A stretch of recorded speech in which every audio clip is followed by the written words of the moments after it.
You can even hear, just with the vibration there, how much more dynamic and alive that sound is, just adding that. So, 1, 2, 3. You know, I place it up here. You can hear the sound that comes when I just place that sound there, right? Boom, I can just magically put my sound there. If I want to be a Broadway singer, if I want to Broadway, whatever, I come into here. Hey, I love Broadway. Do you know? Then I place the voice here. Singers love that kind of stuff. If I want to round the sound out a bit, I go to the back. I pull that sound back a little bit and I work on my lower FM sounds. So lots of ways to play with the voice. There's lots of fun things that you can do. You just have to have a way of figuring out how to move it around.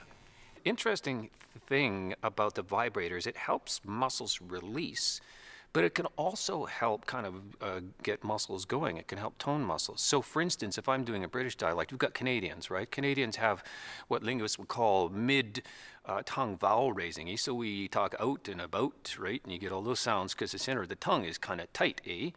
And so what happens when you want to get somebody to talk like that? You know, you've got to get their tongue to release down. So what do? I turn on the vibrator, I put it under here, and that really invites their tongue to release down in their mouth, and we get that kind of more open, plummy sound, right?